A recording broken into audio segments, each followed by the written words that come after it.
ఎర్రచందనం స్మగ్లింగ్ లో ఇంటి దొంగలను కట్టడి చేయడం కష్టమైందన్న టాస్క్ ఫోర్స్ డీఐజీ కాంతారావు వ్యాఖ్యలు కలకలం సృష్టిస్తున్నాయి. రాజకీయ రగడకి దారితీస్తున్నాయి. పోలీస్ శాఖలోని ఇంటి దొంగలపై సిట్టింగ్ జడ్జి చేత విచారణ జరిపించాలని వైసీపీ డిమాండ్ చేస్తోంది. అయితే స్మగ్లింగ్ లో హస్తం ఉంటే ఎంతటి వారినైనా వదిలేది లేదని హోంమంత్రి వార్నింగ్ ఇస్తున్నారు. శేషాచలంలోని అరుదైన ఎర్రచందనాన్ని సంరక్షించడం కష్టమైందని చెప్తున్నారు police boss. Red sandal smuggling కన్నా పోలీస్ అటవీ శాఖల్లోని ఇంటి దొంగల్ని కట్టడి చేయడం కష్టంగా మారిందని డీఐజీ కాంతారావు సంచలన వ్యాఖ్యలు చేశారు. ఎర్రచందనం స్మగ్లింగ్ పై ఉక్కుపాదాన్ని మోపేందుకు ఇప్పటిదాకా ఎదుర్కొన్న సవాళ్లను మీడియాకు వివరించారు. స్మగ్లింగ్ ను అరికట్టేందుకు తమ శాఖలోనే సహాయ నిరాకరణ ఎదురవుతోందని బాంబు పేల్చారాయన. 2-3 రోజులకు 200 మంది వస్తారు, కొట్టుకెళ్తారు. దాంట్లో 10 మందో 15 మంది దొరుకుతారు, ఒక 20-30 దొంగలు దొరుకుతాయి. సో మేము చూసుకుని ఓహో ఇది వ్యవస్థ ఇలాగుంది, మనకి ఎటువంటి మనం ఎలాగుంటే మనకి అటువంటివి వస్తాయి అనేది మా మనసులో కూడా వచ్చేసింది. అది ఎనిహో ఏదో అధికారిగా మాకేమనిపిస్తుంది, టోటల్గా కర్బ్ చేయాలి. అసలు ఒక అసైన్మెంట్ ఇచ్చినప్పుడు అసైన్మెంట్ 100% ఎందుకు చేయలేము? ఇట్స్ వెరీ ఈజీ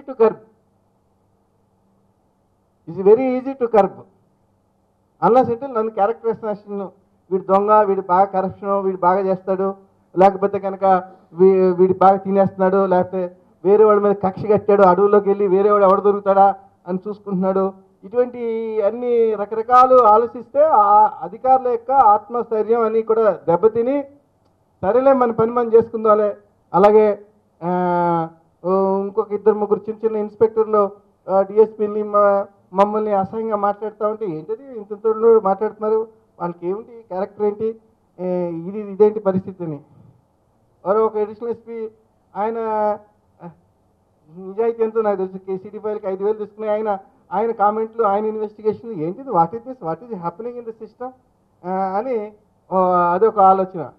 అంటే ఎవరైతే బ్యాడ్ టైప్ ఉంటారో వాళ్ళు హీరోస్, ఎవరైతే స్మగ్లింగ్ చేసి పోలీస్ వెహికల్లో ట్రాన్స్పోర్ట్ చేస్తారో వాళ్ళు హీరోస్. నిజాయితీగా పనిచేసి ఇక్కడికి వ్యవస్థను కాపాడాలా, వెంకటేశ్వర స్వామి మీద మనం ప్రతిజ్ఞ తీసుకున్నాము, దేవుడు ఉన్నాడో లేదో మనకి తెలుస్తుంది. వీ హ్యావ్ టేకెన్ వర్త్ అని పని చేద్దాం, 6 నెలల్లో కంప్లీట్ చేద్దాము, మనకి ఇచ్చిన టాస్క్ అని 4 అని అనుకుంటే దానికి ఇవన్నీ ఇప్పుడు మళ్ళీ చేయమంటారు. అది ఎప్పుడు రాదు అది, బట్ మనకి ఎంతవరకు డిజర్వో అంతవరకే ఉంటుంది. అది నెక్స్ట్ మీడియా ఇంకెవరైనా. అయితే ఎర్రచందనం స్మగ్లింగ్ లో ఎంతటి వారినైనా వదిలేది లేదన్నారు హోంమంత్రి చినరాజప్ప. డీఐజీ కాంతారావు వ్యాఖ్యల్లో వాస్తవాలున్నాయని, తాము అధికారంలోకి వచ్చిన తర్వాత 80% స్మగ్లింగ్ ని అరికట్టామని చెప్పారాయన. గారు ముఖ్యమంత్రి అయినంటే ముందు ప్రొజెక్ట్ చేసింది ఎర్రచందనం కంట్రోల్ చేయాలన్నదే సంకల్పంతో ఆయన ముందుగా డిసైడ్ చేసి ఆదేశాలు జారీ చేశాడు. 10 సంవత్సరాలుగా మరి ఎర్రచందనాన్ని పోషించిన పెద్దలందరూ ఉన్నారు, దానికి చాలామంది బాధ్యులు ఉన్నారు. దాన్ని కంట్రోల్ చేయాలి, ఎర్రచందనం ఎట్టి పరిస్థితుల్లోని కూడా మనం కంట్రోల్ చేయాలి. శేషాచలంలో 5 లక్షల హెక్టార్లో ఇది మంచి సంపద, మన ఈ సంపదను ఉపయోగించుకోవాలని మొదట ఆదాయాన్ని పెంచుకోవాలనేతో ఆయన తీసుకున్న నిర్ణయం అది.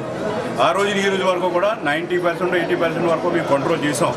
దాన్ని అన్ని కూడా మేము ఎప్పటికప్పుడు పరిశీలించి ఎప్పుడు కూడా చేస్తున్నాం. ఇప్పటికే టాస్క్ ఫోర్స్ చేసాం, తర్వాత అధికారులందరినీ కూడా ఒకరిద్దరిని సస్పెండ్ కూడా చేయడం జరిగింది. తప్పు జరగలేదన్నది కానీ మేము మా దృష్టికి వచ్చిన ఇమీడియట్గా చర్య తీసుకునే బాధ్యత ప్రభుత్వం మీద ఉంది. ఎర్రచందనం స్మగ్లింగ్ లో ఇంటి దొంగల పాత్రని నిరోధించలేకపోతున్నామంటూ టాస్క్ ఫోర్స్ డీఐజీ చేసిన వ్యాఖ్యల్ని డీజీపీ సాంబశివరావు తప్పుపట్టారు. ఆయన నుంచి వివరణ కోరనున్నామని చెప్పారు. ఆ ఇంటి దొంగలెవరో కూడా విచారణ జరిపిస్తామన్నారు ఏపీ డీజీపీ.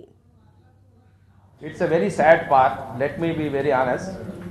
డిపార్ట్మెంట్లో ఎన్ని ఇబ్బందులున్నా, ఎన్ని తప్పులు జరిగినా, always it's better same officer should have done it before the DGP, brought it to the notice of the DGP. ఇప్పుడు మీడియా ముందుకు పోయారనేటువంటిది కాదు ప్రశ్న. అక్కడ మీడియా కూడా మిత్రులే కాబట్టి తప్పేం లేదు. Nothing wrong, through you we came to know that, but that doesn't mean you first tell the media, you first tell the DGP. If you don't take action you go to the media. తప్పే media పోవడం తప్పు అని అట్లా నేను అంటాను. That's not the way you do it. Actually it's not the right code of conduct for any member of service in the police department. 100%. We are inquiring into that. We are calling for an explanation of the officer also. It's not correct. We should not have gone to అదే అదే మీరు చెప్తున్నారు కదా, ఆయన చెప్పారు, కాంతారావు గారు చెప్పారు.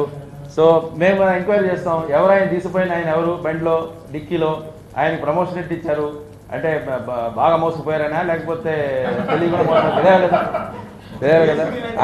ఆయన ఆయన ఎలిగేషన్ వేశారు, వేసిన దాన్ని ఆయన బట్టి these are all the things. First డిపార్ట్మెంట్లో ఒక అధికారి ఉన్నప్పుడు ఆ అధికారికి చెప్పి పని జరగకపోతే ఒక out of frustration, even then nobody does it.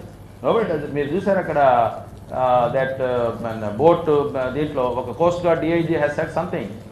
I mean he was somewhat dismissed subsequent to that. So there are some, maybe I may not be correct in my statement, but that's not the right way.